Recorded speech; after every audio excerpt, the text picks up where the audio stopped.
Bom, hoje a gente vai fazer um risoto clássico. Eu vou adicionar parma nele no final pra gente ter um risoto de parma, mas você vai aprender uma receita de risoto que você pode fazer o risoto que você quiser, tá bom? Então vamos começar.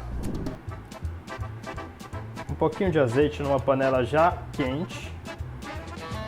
E a gente vai entrar agora com cebola picada. Então vamos refogar um pouquinho essa cebola até ela ficar transparente, não precisa dourar nem nada, 2, 3 minutinhos refogando já tá ótimo. Vamos lá, uns 3 minutinhos aqui refogando a cebola, tá começando a dar uma douradinha aqui e ali, então a gente já vai seguir, a gente vai entrar agora com o arroz, tá? Então a gente está usando hoje o arroz arbóreo, arroz para risoto. E agora, muito importante a gente refogar bem o arroz, deixar ele ficar bem aquecido, para daí adicionar o nosso caldo, o nosso vinho, e o arroz poder puxar bem o caldo e o vinho, tá bom? Então, mais 1, 2 minutinhos aqui refogando o arroz e a gente segue com a receita. Bom, vinho branco, eu gosto sempre de usar um vinho branco seco na primeira hidratação do risoto.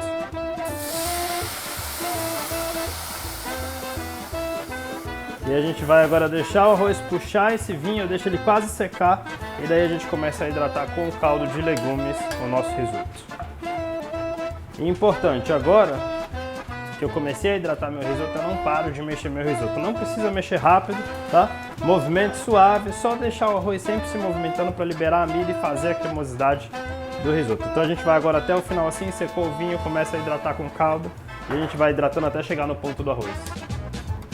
Olha só, o vinho já, ó, quase seco na panela, tá vendo? Sem grudar nada no fundo, a gente começa agora a hidratar o nosso risoto.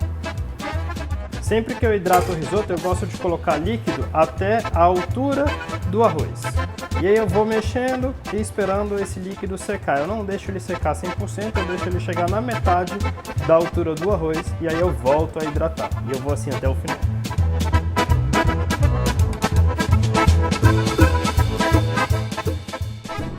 Então, ó, o líquido já está secando um pouco, já não está mais na linha do arroz. E também não está seco completo, então como eu disse, na metade mais ou menos da quantidade de arroz de líquido, a gente vai e hidrata mais um pouco e a gente segue assim até o final. Eu vou colocar agora também um pouco de sal, tá? Esse sal, ele é um sal de segurança, ou seja, eu sei que eu vou precisar de mais sal no final, mas é só para o arroz não cozinhar em soço, eu deixo para ajustar o sal sempre quando o risoto está pronto. Então vamos lá. O arroz está no ponto, a gente cozinhou aqui o risoto, deu mais ou menos aí uns 15 minutinhos, mas eu recomendo sempre que você prove e veja se está no ponto certo o arroz. E a gente vai começar a finalizar nosso arroz. Importante agora, a gente desliga o fogo, tá? Então sempre que a gente for finalizar o risoto, é sempre com o fogo desligado. E a gente vai entrar agora com manteiga sem sal, gelada e em cubos, e queijo grana padano. Vou colocar a manteiga. E agora vou misturar bem para a manteiga dissolver.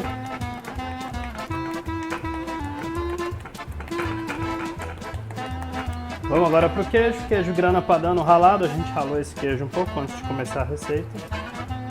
E mesma coisa, vamos misturar bem para incorporar o queijo.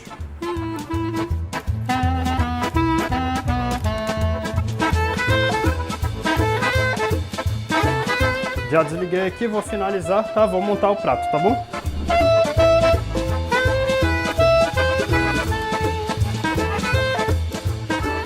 Então, gente, o ponto de um bom risoto é assim, ó, você coloca ele no prato, ele mantém a posição, o formato, mas se você mexer um pouquinho ele espalha no prato. Esse é o ponto de um risoto perfeito, tá bom? É um risoto que vai estar leve na boca, vai estar fácil de comer, não vai ser aquele bloco de risoto que vocês costumam ver em muitos lugares. Vamos finalizar agora com presunto de parma, tá? Então a gente vai botar umas fatias de presunto de parma. Um pouquinho de salsinha picada. E mais um pouquinho de grana padano. E é isso, essa é a receita do risoto. Esse risoto, mais uma vez, você pode variar o sabor, o importante é você entender a técnica de um bom risoto. E boa sorte na cozinha.